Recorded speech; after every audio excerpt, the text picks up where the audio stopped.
آپ سن رہے ہیں اسلامک ویڈیو دیکھنے کے لیے ہمارے چینل کو سبسکرائب کریں۔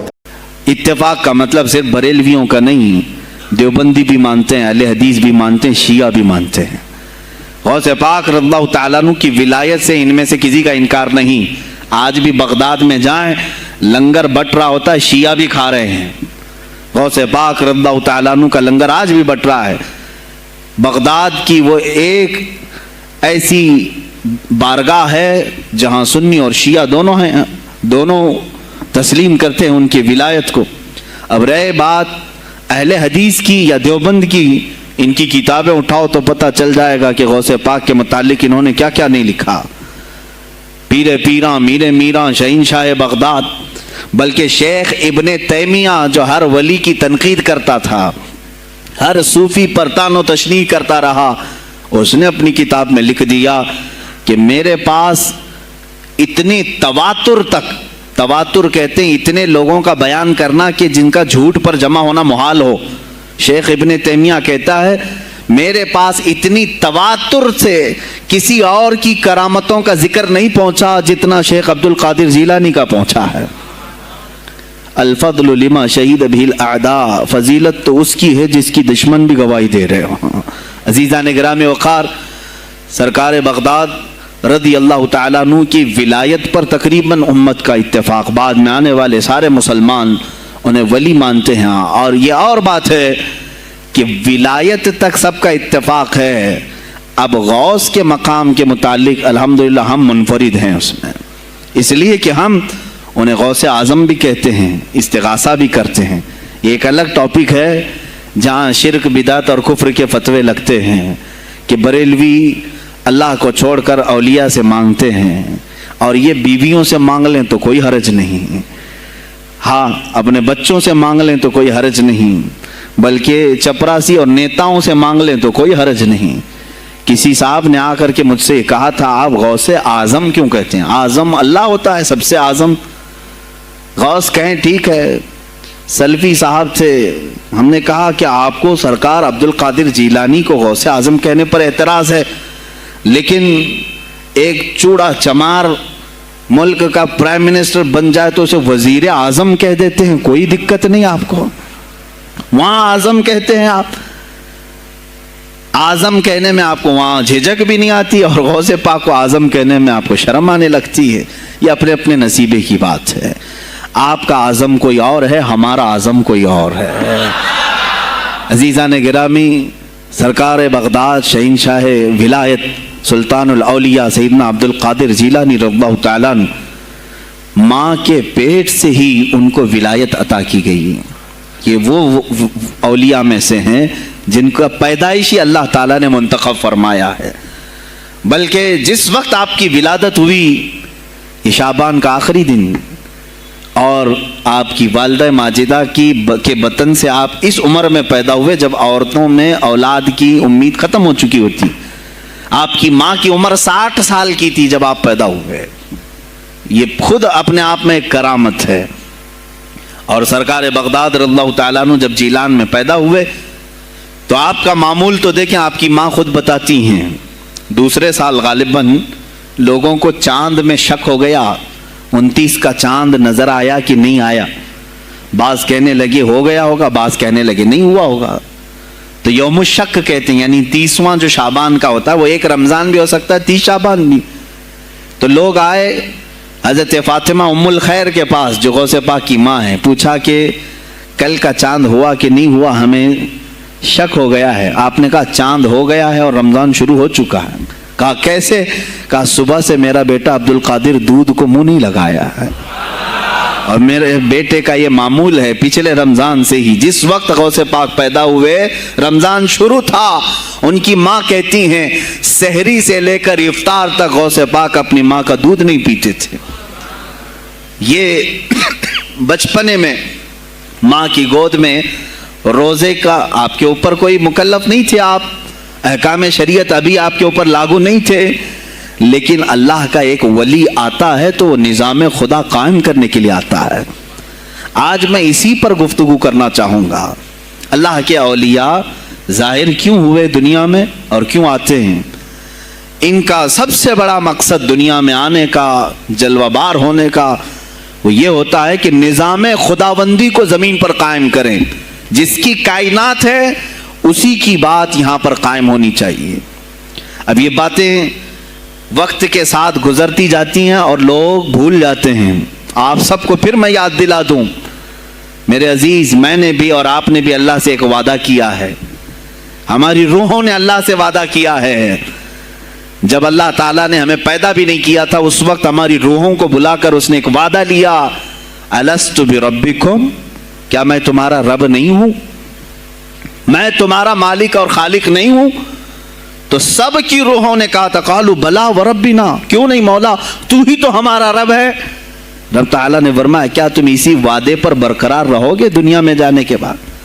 سب نے کہا تھا ہم وعدہ کرتے ہیں مولا اسی پر باقی رہیں گے. یہاں آنے کے بعد کتنے وہ لوگ ہیں جو اس کی ربوبیت کا اقرار کرتے ہوئے اس کائنات میں صرف اس کے گن گاتے ہیں. کفار و مشرکین تو وعدہ خلاف ہیں، توڑ دیے، انہوں نے اللہ کے علاوہ کسی اور کو خدا بنا لیا. لیکن تم نے اللہ اکبر تو کہا، زبان سے تو تم نے تسلیم کیا، لیکن تمہارا رہن سہن یہ بتاتا ہے کہ تمہارا مالک کوئی اور ہے. کسی اور کو راضی کرنے میں لگے ہوئے ہو، کسی اور کی دریوزہ گیری کر رہے ہو، کسی اور کی خوشامدی میں کھڑے ہوئے ہو. درباروں کے آستانوں کے دروازوں پر تمہارا کھڑا ہونا گھنٹوں پر کسی کو راضی کرنے کے لیے، یہ تمہارا عمل بتاتا ہے کہ تم نے رب اعلیٰ کو اکبر نہیں سمجھا. وعدہ تو تمہاری روحوں نے کیا تھا کہ تیرے سوا کسی کو ہم حاکم نہیں تسلیم کریں گے. حاکم اعلیٰ صرف اللہ ہے. اولیاء کاملین یہی بات یاد دلانے کے لیے آتے ہیں، پھر تمہیں یہ یاد دلانے کے لیے آتے ہیں. اور جس شان سے وہ دنیا میں آتے ہیں بچپن سے ہی ان کے حالات ایسے ہوتے ہیں کہ شریعت طاہرہ کی پابندی ان کے ہر قول و عمل میں نظر آتی ہے، ہر قول و عمل میں. اس لیے کہ ہم جس کی زمین پر ہیں اور جس کی آسمان کے نیچے ہیں، بات ہوگی تو صرف اسی کی ہوگی، بات ہوگی تو صرف اسی کی ہوگی. مجھے ایک بات یاد آتی ہے، سرکار مفتی اعظم ہند رحمۃ اللہ تعالی علیہ آپ کے سامنے کوئی صاحب تقریر کر رہے تھے، یہ زمین سب کی ہے، ان کی بھی ہے، ان کی بھی ہے، ان کی بھی ہے. آپ نے کہا چپ رہو، زمین اللہ کی ہے اور صرف اللہ کا نام ہو. یہ سب کی ہمت نہیں بولنے کی. زمین اللہ کی ہے اور اللہ ہی کا یہاں پر اللہ ہی کی بولی بولی جائے، اسی کے لیے زیب دیتا ہے. جس کے گھر میں رہ رہے ہو اسی کی بات کرو. عزیزان گرامی وقار، سرکار بغداد ان کی کرامات اپنی جگہ پر، لیکن ان کی زندگی کے کچھ اہم گوشے میں لے کر آج حاضر ہوں. آج ہمارے حالات کے اعتبار سے بھی ضرورت ہے اس کی. جب آپ پروان چڑھتے رہے اپنی ماں کی گود میں، بہت جلدی آپ کے والد گرامی کا انتقال ہو گیا. آپ سے خود پوچھا گیا تھا غوث پاک سے آپ کی جوانی میں، یا جب آپ کا شہرہ بغداد میں بہت ہو گیا تب پوچھا گیا تھا آپ کو اپنے ولی ہونے کا احساس کب ہوا؟ غوث پاک سے ہی پوچھا گیا تھا آپ کو کب پتا چلا اللہ نے آپ کو ولایت کا یہ مقام عطا کیا؟ آپ فرماتے ہیں جب میں 10 سال کا تھا، مدرسے جاتا تھا تو غیب سے ایک آواز آتی تھی، افصحوا فی المجالس لولی اللہ. غیب سے آواز آتی تھی اے لوگوں مجلس میں جگہ چھوڑ دو، اللہ کا ولی آ رہا ہے. یہ آواز صرف میں نہیں، میرے استاد بھی سنتے، وہاں بیٹھے شاگرد بھی سنتے اور سب کھڑے ہوتے تھے، جگہ دیتے تھے. غوث پاک فرماتے ہیں جب ہر بار مجھے یہ آواز آنے لگی تب مجھے احساس ہوا کہ اللہ تعالیٰ نے مجھے ولایت کا تاج پہنایا ہے. پھر آپ کو لہو و لعب میں، کھیل کود میں نہیں رکھا گیا. فرماتے ہیں ایک بار میں صرف ایک گائے کی پونچھ پکڑنے کی کوشش کر رہا تھا، گائے پلٹ گئی، فصیح عربی میں کہنے لگی الہذا خلقت ام بہذا امرت یا عبد القادر، اے عبد القادر کیا تجھے اسی کام کے لیے پیدا کیا گیا یا تجھے اللہ نے اس کام کا حکم دیا کہ میری پونچھ پکڑے؟ غوث پاک فرماتے ہیں میں چونک گیا کہ ایک جانور مجھ سے عربی میں بات کر رہا ہے. اور اس کے بعد وہ گائے خود کہنے لگی اے عبد القادر تجھے اللہ نے اپنی مخلوق کے لیے بنایا ہے، اپنے بندوں کو راہ راست پر لانے کے لیے. غوث پاک فرماتے ہیں اس کے بعد زندگی میں کبھی کھیل کود کی خواہش بھی نہیں آئی. کھیل کود کی خواہش بھی نہیں آئی, کبھی تصور بھی نہیں کیا. اور جب آپ جیلان سے نکل کر بغداد آئے, بغداد کے جو حالات تھے وہ آپ نے بہت قریب سے مشاہدہ کیا. میرے عزیزو, آج کے جو حالات ہیں نا, آج کے جو حالات میں نے پڑھا, اس سے بھی زیادہ ڈینجر حالات اس زمانے کے تھے. آج لوگ حالات کی شکایت کرتے ہیں, بہت سارے علماء مولانا ہم سے یہ کہتے ہیں حالات اب صحیح نہیں ہیں, ویسے نہیں ہے پہلے. میں تمہیں غوث پاک کے حالات بتاتا ہوں. اس وقت سیاسی حالات کیا تھے. اس وقت سیاسی حالات اتنے خطرناک ہو چکے تھے. بغداد میں شیعوں نے اپنا گڑھ جمایا تھا, یہاں تک کہ ہر عالم پر, ہر واعظ پر, ہر امام مسجد پر پابندی تھی. سیدنا ابو بکر صدیق اور حضرت عمر کا کوئی نام نہیں لے سکتا تھا, کوڑے مارے جاتے تھے. شیخین کا اگر کسی نے نام لے لیا, کسی عالم نے, کوڑے مارے جاتے تھے. خلیفہ واثق باللہ تک یہ تاریخ چلی بغداد میں. اور سلطنتیں ٹوٹ چکی تھیں, سیاسی حالات اس قدر خراب ہو چکے تھے, چھوٹی چھوٹی ٹکڑیوں میں بٹ چکے تھے مسلمان. مصر کی طرف دیکھیں تو فاطمی حکومت قائم ہو گئی تھی, وہ اپنے آپ کو فاطمی کہہ رہے تھے. بغداد میں عباسی خاندان حکومت کر رہا تھا, اور وہ بھی سمٹ کر کے صرف بغداد کے اطراف رہ گئی بس. پھر ترکی کی طرف دیکھیں تو سلجوکی خاندان تھا, ایک ایک ٹکڑا حکومت کر رہا تھا, اور یہی آپس میں دست بگریباں تھے, ایک دوسرے سے لڑ رہے تھے. اور پھر پلس اس پر ایسا کہ بازنطینی جو عیسائی تھے, صلیبی تھے, ان سلطنتوں کو آپس میں لڑا کر کے اس قدر شدت پیدا کر چکے تھے کہ بغداد والا مصر نہیں جا سکے, مصر والا ترکی نہ آ سکے. پھر ادھر بخارا, سمرقند, نیشاپور, یہ جو رشیا میں ہیں آج, ازبکستان وغیرہ میں, یہاں الگ ایک سلطنت قائم تھی, اور ہند میں الگ کفرستان تھا. سب جگہ الگ الگ حالات تھے. اور مسلمانوں کے لیے اس زمانے میں ایسے حالات ہو گئے جیسے لاک ڈاؤن ابھی کا سیم. میں آپ کو بتا دوں سچویشن. لاک ڈاؤن میں کیا ہوا تھا معلوم ہے؟ یہ ہمارے طلبہ دیکھیں 8 مہینے سے بیٹھے ہوئے ہیں, مدارس میں نہیں گئے, حفظ قرآن کر رہے تھے, عالم دین بن رہے تھے. مدرسے بند ہیں نا, گھروں میں بیٹھے, کچھ تو آوارہ گردی کر رہے ہیں. اسی طرح کالج کے بچے بھی, اسکول کے بچے بھی, سب چھوٹے ہوئے ہیں لاک ڈاؤن کی وجہ سے. سیم یہی سچویشن اس زمانے میں ہوئی.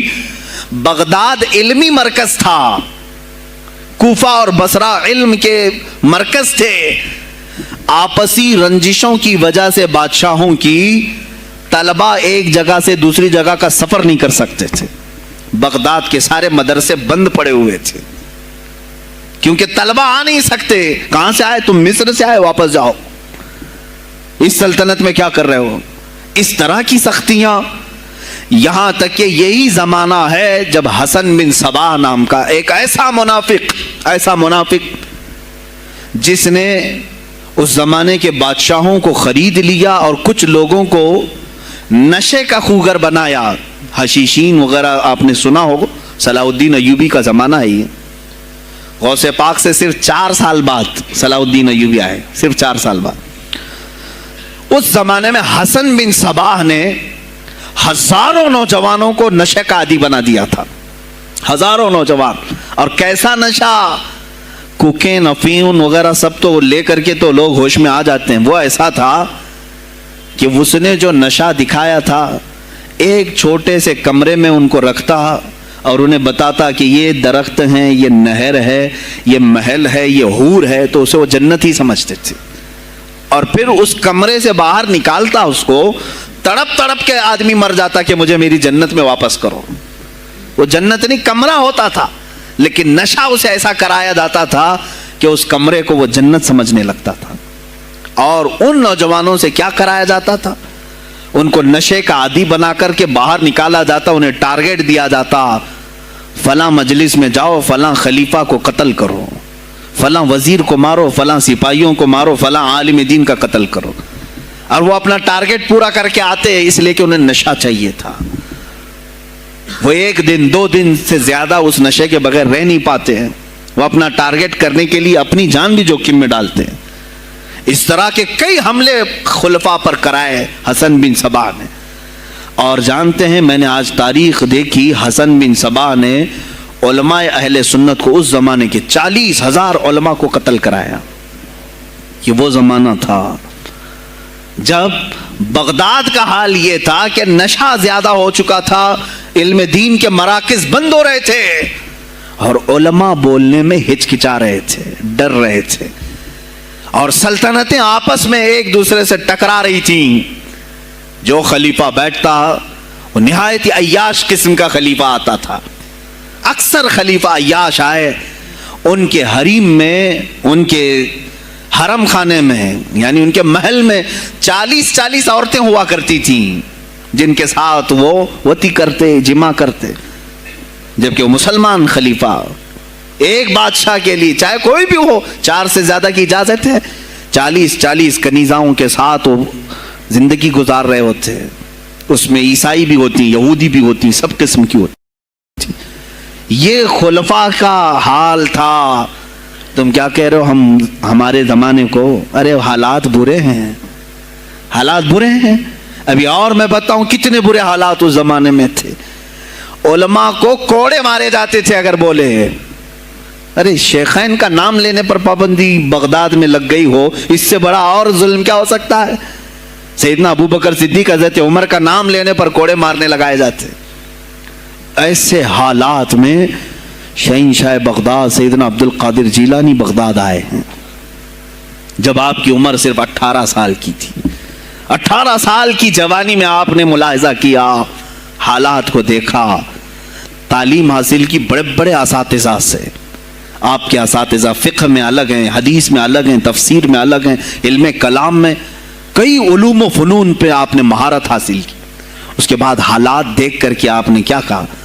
یہ اب یہاں سے میں ہر ایک عالم دین کے لیے بشمول من میرے لیے نصیحت سمجھتا ہوں. غور سے سن لیں. غوث پاک رضی اللہ تعالیٰ عنہ کی زندگی میں ایک موڑ ایسا آیا، اور شاید میں نے بھی کبھی کئی مرتبہ اس طرح سوچا ہے، میں کمپیئر نہیں کر رہا ہوں، لیکن سنیں. حالات کو دیکھ کر کے غوث پاک نے جنگل کا رخ اختیار کر لیا. کیا لینا دینا ہے اس دنیا سے؟ اور آپ خود فرماتے ہیں کہ میرے دل میں یہ ارادہ تھا نہ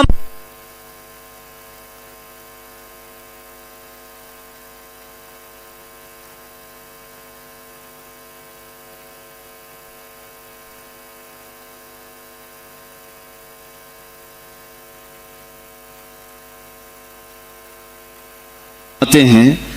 میرا ارادہ ہوا جنگل میں ایسی جگہ رہوں کہ نہ مجھے مخلوق دیکھے اور نہ میں مخلوق کو دیکھوں.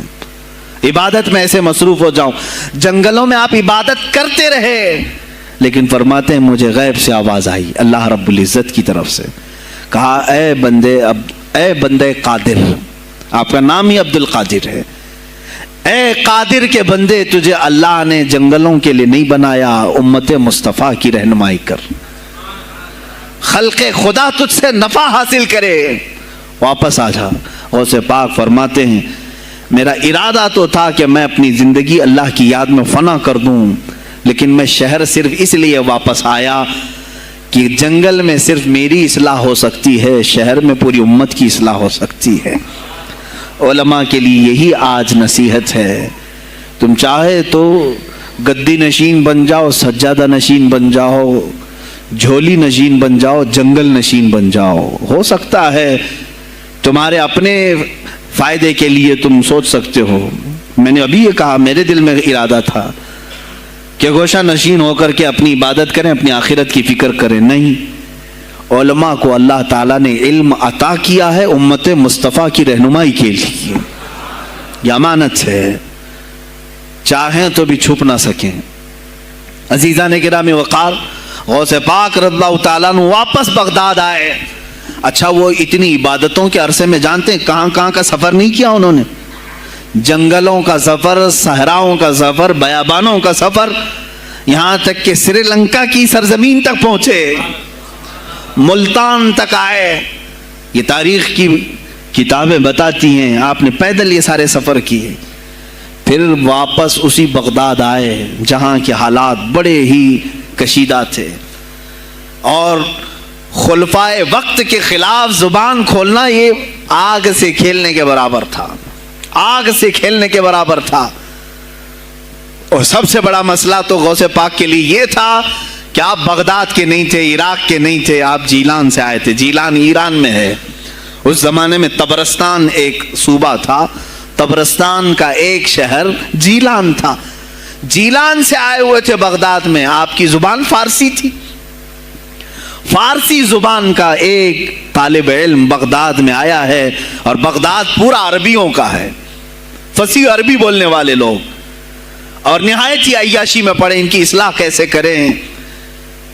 دل میں بار بار یہ احساس ہوتا۔ غوث پاک فرماتے میری زبان فارسی تھی اور ان کی زبان عربی ہے، میں ان سے خطاب کیسے کروں، ان کو اصلاح کے راستے پر کیسے لاؤں۔ بار بار سوچتے تھے، لیکن دل میں ایک درد ہوتا تھا کہ امت مصطفیٰ کو اس حال میں نہیں چھوڑنا چاہتا۔ ایک دن ایک مسجد میں غمگین حالت میں سوئے، ظہر کا وقت تھا، نماز پڑھ کر کے آپ آرام کر رہے ہیں، اور جیسی آنکھ بند ہوئی سرور کائنات صلی اللہ علیہ وسلم تشریف لائے۔ پوچھا عبد القادر کیوں غمگین ہے میرے بیٹے؟ کہا کہ یا رسول اللہ صلی اللہ علیہ وسلم زبان میری عجمی ہے، فارسی، میں عربیوں کے بیچ بیٹھا ہوں، اصلاح کرنے کی کوشش کرتا ہوں، لیکن مجھے یہ عجمی سمجھیں گے۔ اللہ کے نبی صلی اللہ علیہ وسلم نے فرمایا تو اپنا منہ کھول لو۔ آپ نے منہ کھولا، حضور پاک نے اپنا لعاب پاک ڈالا، دوسری بار ڈالا، تیسری بار ڈالا، چوتھی بار ڈالا، پانچویں، چھٹی، 7 مرتبہ حضور پاک نے اپنا لعاب پاک دیا اور کہا عبد القادر اب اٹھ اور بیان کرو۔ فرماتے ہیں خواب میں نے حضور اکرم صلی اللہ علیہ وسلم کا لعاب پاک لیا، تھوڑی ہی دیر گزری تھی، میرے خواب میں ہی میرے جد کریم مولا کائنات علی مرتضیٰ تشریف لائے۔ کہا پھر وہی سوال کیا عبد القادر کیوں نہیں بیان کرتے؟ کہا میں فارسی النسل، فارسی ہوں اور عربیوں کے بیچ میں ہوں۔ انہوں نے کہا تو اپنا منہ کھول۔ باب العلم، باب مدینۃ العلم، علی کرم اللہ وجہہ الکریم اپنا لعاب پاک ڈالتے ہیں، 1 بار، 2 بار، 3 بار، 4 بار، 5 بار، 6 بار، بس کیا۔ غوث پاک نے کہا نانا جان نے مجھے 7 مرتبہ پلایا، آپ نے 6 مرتبہ۔ علی کرم اللہ وجہ الکریم فرماتے ہیں میں برابری تو نہیں کر سکتا، وہ رسول کائنات ہیں۔ عزیزان گرامی وقار، غوث پاک فرماتے ہیں پھر میری آنکھ کھلی، اور اسی جامع مسجد میں جب میں کھڑا ہوا اور خطاب کے لیے لوگوں کو پکارا تو دیکھا ادھر سے بھی مخلوق آ رہی ہے، ادھر سے بھی آ رہی ہے، سامنے سے بھی آ رہی ہے۔ مجمع اتنا کثیر کہ تل دھرنے کی جگہ مسجد میں نہیں تھی، اور جب آپ کا خطاب ختم ہونے کو تھا لوگ اپنے کپڑے پھاڑنے لگے اور بے ہوش ہونے لگے۔ اتنی تیر بہدف کلمات تھے کہ سیدھے سینے میں پیوست ہو جاتے، دلوں میں اتر جاتے۔ اس کے بعد وہی دن تھا سیدنا عبد القادر جیلانی کو لوگوں نے ہاتھوں ہاتھ اٹھایا، بغداد میں شہرا ہو گیا کہ کوئی ایک اجمی آیا ہے اور عربیوں پر فوقیت لے گیا ہے، سارے عربی اس کے سامنے دنگ رہ گئے ہیں، کوئی عربی اس کی فصاحت کو نہیں پہنچ پاتا ہے۔ کئی لوگ امتحان کے لیے بھی آئے، ایسا نہیں ہے کہ غوث پاک کو یوں ہی چھوڑ دیا گیا۔ میرے عزیز تم تو 1000 سال کے بعد کرامتیں سنتے ہو نا، یہی لگتا ہے کہ غوث پاک بہت کرامتوں کے مالک تھے، بہت بڑے عالم اور بڑے ولی کامل تھے، کچھ نہیں ہوا ہوگا ان کے ساتھ۔ ہمارے سے زیادہ خطرے انہوں نے مولے ہیں، ہم سے زیادہ حاسدین ان کے تھے، دشمنی کرنے والے اپنوں میں بھی بہت سارے تھے۔ غوث پاک رضی اللہ تعالیٰ عنہ کا جب خطاب شروع ہوا، کیا ایک خطیب جب مشہور ہونے لگے تو دوسرے مولوی خاموش رہ جائیں گے؟ حسد کی چنگاری بھڑکتی ہے، وہ غوث پاک کے خلاف بھی بھڑکی۔ اور بغداد میں جب یہ شورا ہونے لگا تو کئی علماء اس وقت کے جو بڑے بڑے پائے کے عالم ہیں، ان کی کتابیں آج بھی موجود ہیں، میں نام تذکرے نہیں کر رہا، لیکن انہوں نے ٹیسٹ لینے کی غرض سے، امتحان لینے کی غرض سے کئی لوگوں کو سوالات بھیجے۔ ایک دن مجلس میں ایسا تھا کہ غوث پاک تفسیر قرآن بیان کرتے تھے، تفسیر قرآن بیان کرنا غوث پاک کا محبوب مشغلہ تھا، روزانہ قرآن کی تفسیر عرض کرتے۔ ایک دن مجلس میں بڑے بڑے علماء کی جماعت، جس میں عبد الرحمن جوزی جیسے بڑے فقیہ محدث ہیں، ان کی ایک جماعت آئی قرآن کی جو آیت کی تفسیر وہ کر رہے تھے اس تفسیر کو کئی کتابوں سے انہوں نے اخذ کیا اور لے کر کے آئے، مجمع میں بیٹھے، غوث پاک نے تفسیر شروع کی۔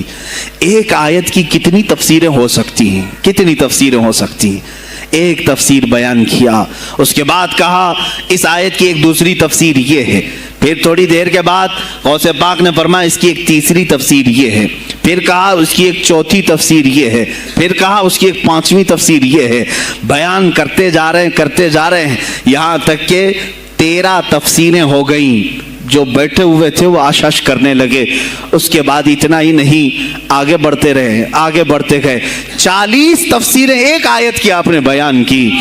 جو آئے تھے وہ کھڑے ہو گئے اور اس کے بعد غوث پاک رضی اللہ تعالیٰ عنہ کو دیکھنے لگے۔ غوث پاک نے ان کو مخاطب کر کے کہا، اے گروہ علماء، اے جماعت علماء، تم 13 تفسیریں یاد کر کے آئے تھے ایک آیت کی، کیا وہ میں نے شروع سے 13 تک صحیح بیان کیا؟ سب اپنے جبے اٹھانے لگے، کہا ہم تو یہ 13 تفسیریں پڑھ کر آئے تھے یہ سوچ کر کے کہ شیخ عبد القادر جیلانی کو 2-3 سے زیادہ تفسیریں نہیں آتی ہوں گی، 13 کے بعد آپ تو 40 تک پہنچے، وہاں تو ہمارا بھی علم نہیں پہنچا۔ جماعت علماء دنگ رہ گئے اور اس کے بعد توبہ بھی کیا، کہا ہمارے دلوں میں بدگمانی آ گئی تھی، ہم توبہ کرتے ہیں۔ غوث پاک رضی اللہ تعالیٰ عنہ ایک اور مجمع ایسا ہے کہ اس میں 40 کے قریب علماء ہے، سوالات الگ لے کر کے پھنسائیں گے کسی طرح سے ان کو، ڈیفیکلٹ سوالات لے کر کے۔ ایک بات یاد رکھنا، مشکات شریف کی حدیث ہے، جس نے علم اس لیے حاصل کیا کہ کسی عالم کو نیچا دکھا دوں، اسے پھنسا دوں سوال کر کے، حضور فرماتے ہیں قیامت کے دن اسے آگ کی بیڑیاں پہنائی جائیں گی، اس کی زبان کو آگ کی کینچی سے کھینچا جائے گا۔ اس لیے علم حاصل مت کرو، کسی کو نیچا دکھانا، کسی کو بیوقوف بنانا۔ ایک کتاب کہیں سے پڑھ کر کے آئے، مولانا کے پیچھے پڑ گئے، یہ بتاؤ صحیح ہے کہ نہیں ہے۔ پھر اگر اس مولانا صاحب کے دماغ میں اس وقت وہ مسئلہ نہیں تھا، انہوں نے کہا نہیں معلوم، تو آپ کو لگا کہ ہاں میرے سے زیادہ تو ان کو بھی نہیں معلوم، تم نے تو ایک ہی چیز حل کر کے ان کے سامنے پیش کی ہے۔ عزیزان گرامی، اس طرح کی چیزیں ہرگز نہ کریں، یہ بہت بڑا گناہ ہے مغالطے میں ڈالنا۔ غوث پاک رضی اللہ تعالیٰ عنہ ایک جماعت سے خطاب کر رہے ہیں، 40 علماء ہے، الگ سوالات نوٹ کر کے، میں یہ پوچھوں گا تم یہ پوچھنا، تم یہ پوچھنا۔ غوث پاک رضی اللہ تعالیٰ عنہ نے اپنا خطاب کیا اور سوالات کے لیے اس دن محفل کا وقت ہی نہیں دیا، کہا آج سوالات کوئی نہیں کرے گا۔ وہ لوگ تو سوالات لے کر کے آئے تھے، سب مجمع میں خطاب کے بعد جس کو جو پوچھنا ہے آپ کہتے ہیں کہ پوچھ لو، اس دن کا کوئی نہیں پوچھے گا، آؤ صرف مصافحہ کر کے جاؤ، آؤ صرف مصافحہ کر کے جاؤ۔ تو یہ جو علماء کی جماعت تھی ان کو بلایا، ایک آتے ان کو سینے سے سینہ لگاتے اور کہتے تیرا یہ سوال تھا، اس کا یہ جواب ہے۔ دوسرا آتا اس سے کہتے تو یہ گھر سے سوچ کے آیا تھا، تیرا سوال یہ ہے، اس کا جواب یہ ہے۔ اس طرح 40 سے مصافحہ کیا، معانقہ کیا، ان کے سوالات کے پوچھنے سے پہلے جوابات بھی دے دیے، اور اس کے بعد کہا کیا ہے گروہ علماء، تم سوال کرتے اور میں جواب دیتا تو عبد القادر کی کیا اس میں خصوصیت تھی؟ تم سوال بھی نہ کرو، میں جواب دوں، تب پتا چلے گا کہ میں بندہ قادر ہوں، میں قادر کا بندہ ہوں۔ تم نے سوال بھی نہیں کیا اور میں جواب دوں تو تمہیں احساس ہوگا کہ میں قادر کا بندہ ہوں۔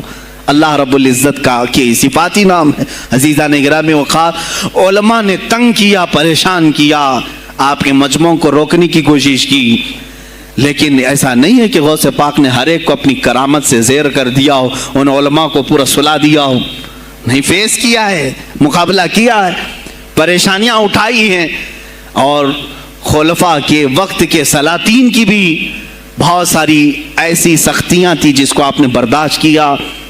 کئی لوگوں نے آپ پر پابندیاں لگانے کی کوشش کی تھی، یہ تو سرکار غوث پاک کی استقامت تھی کہ آپ جمے رہے، اور سب سے بڑا کام آپ کا کیا تھا معلوم؟ خانقاہ کے گدی نشینوں غور سے سنو، جو غوث پاک کا نام لیتے ہیں، سرکار غوث پاک رضی اللہ تعالیٰ عنہ کی اس صفت کو میں بیان کروں تو یہ بغلیں جھانکیں گے۔ ابھی غوث پاک نے سب سے بڑا کردار کیا کیا جانتے ہیں آپ؟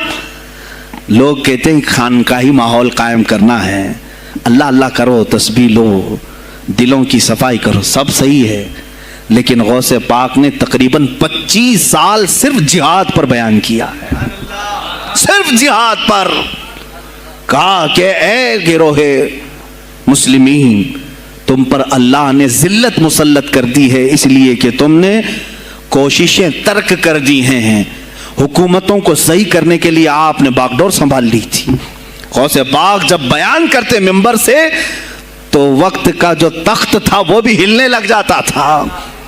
خلیفہ مستنجد باللہ, اس زمانے کا خلیفہ ہے, اور تنگ آ گیا غوث پاک کے پاس.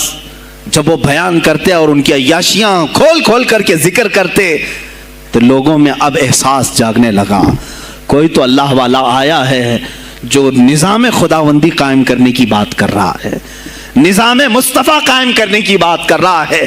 بغداد کی یہ حالات جب ہونے لگے میرے عزیزو, سلطان الاولیاء غوث پاک کی ہی شہ پر, جانتے ہیں صلاح الدین ایوبی جیسا ایک مرد مجاہد پیدا ہوا ہے. یہ آپ کی تحریک تھی, غوث پاک کی تحریک تھی کہ جب بازنطینی عیسائیوں سے آپ نے اپنی پوری امت کو آگاہ کیا کہ تم سو رہے ہو, تم اپنی عیاشیوں میں ہو, تم اپنے نشے میں ہو, تمہارا دشمن تاک میں لگا ہے, گھات لگا کر کے بیٹھا ہے. اور ہوا بھی یہی کہ غوث پاک کے وصال کے صرف 10 سال بعد صلیبیوں نے حملہ شروع کر دیا بغداد پر, مصر پر, ترکی پر, ہر جگہ. اور یہی حملے کی وجہ تھی صلاح الدین ایوبی جیسا مرد مجاہد کھڑا ہوا, اور پھر انہوں نے پورے بیت المقدس کو فتح کر کے اپنے سر ایک صحرا باندھا. آج تک امت اس کے احسان کو یاد کرتی ہے. میرے عزیزو, غوث پاک کے زمانے کے ہیں صلاح الدین ایوبی. اتنا ہی نہیں, آپ ہی کی تحریک تھی, غوث پاک کی تحریک تھی کہ تم جوانوں کو تیار کرو, تمہاری زندگی عیاشی کے لیے نہیں, اللہ کا نظام قائم کرنے کے لیے ہے. تم اللہ کا نظام قائم کرنے کے لیے آئے ہو دنیا میں, کیونکہ اللہ نے تمہیں خلیفۃ اللہ کہا ہے. اللہ کے تم خلیفہ ہو, تم نائب ہو اللہ کے. تم یہاں پر اپنی موج مستی کے لیے نہیں آئے. اب اس زمین پر بات ہوگی تو صرف میرے مولا کی ہوگی, اس زمین پر بات ہوگی میرے مصطفیٰ کی ہوگی. یہ سیدنا عبد القادر جیلانی کا اعلان تھا. ہے کوئی آج پیران اسلام وہ اعلان کریں کہ آج اس زمین پر صرف ہم ناموس رسالت کی بات کریں گے؟ کون ہے؟ کیوں بیٹھے ہو؟ غوث پاک سے اگر تمہاری ادنا سی نسبت ہے تو پھر تمہیں اپنے جوانوں کو, اپنے مریدوں کو یہ سکھانا ہوگا کہ موٹے موٹے نذرانے دینے سے نہیں چلے گا, اپنی گردنیں حضور کو پیش کرنے کے لیے تیار کرو. تم تیار ہو جاؤ اپنا خون اور اپنی گردن بارگاہ مصطفیٰ میں دینے کے لیے. یہ آج تربیت دو, ورنہ پھر دشمن تمہیں کچا چبانے کے لیے تیار ہے, کچا چھبانے کے لیے تیار. عزیزان گرامی, میں غوث پاک کی تحریک آپ کو بتا دوں کون سی تحریک تھی. وہ صلاح الدین ایوبی جو بیت المقدس فتح کیا, یہ غوث پاک کی تحریک ہے. اور پھر چند سالوں کے بعد پورے عالم اسلام میں جو خلافت عثمانیہ قائم ہوئی, غازی ارطغرل جو آئے, یہ تحریک بھی غوث اعظم کی پیدا کی ہوئی تھی. آپ نے جوانوں کو متحرک کیا تھا اور پھر امت کا وہ شعور بیدار کیا تھا جو ان میں مردہ کر چکے تھے کچھ حکومت کے کارندے. میں سمجھتا ہوں اس وقت جتنے خلفاء بیٹھے ہوئے تھے خلافتوں پر, تخت پر, جو نام کے مسلمان تھے, یا اس کو ہماری زبان میں سمجھ لیں سب کانگریس کے تھے, جو منافق تھے, یعنی دکھتے تھے بس, لیکن اندر سے سب نفاق ہوتا تھا, نفاق ہوتا تھا. ہاں میں صاف کہوں گا, بغداد میں بھی کانگریس کا خلیفہ رہا ہوگا, مصر میں بھی, اور ترکی میں بھی, اور نیشاپور میں بھی, اس لیے کہ مسلمانوں کے خون چوس کر کے تخت پر بیٹھ تو جاتے لیکن پوری زندگی گزر جاتی, میرے مصطفیٰ کا نام تک نہیں لیتے تھے. ان کو بٹھاتے تھے مسلمان. آج آپ بھی تو یہی کر رہے ہیں, یہی کر رہے ہیں. ہم اپنا اپنا سمجھ کر کے جن کو اوپر تک بٹھاتے ہیں, پوری زندگی چھان مار کر کے دیکھ لو کب یہ نظام قرآن کی کبھی بات کیا ہے؟ کبھی میرے مصطفیٰ پر آنے والی آنچ کے لیے یہ کھڑا ہوا ہے؟ کوئی نہیں کھڑا ہونے والا ہے. ان کے سفید کرتے اور ان کے سفید پاجامے سب کفن بن کر رہ جائیں گے اور کچھ بھی نہیں ہوگا.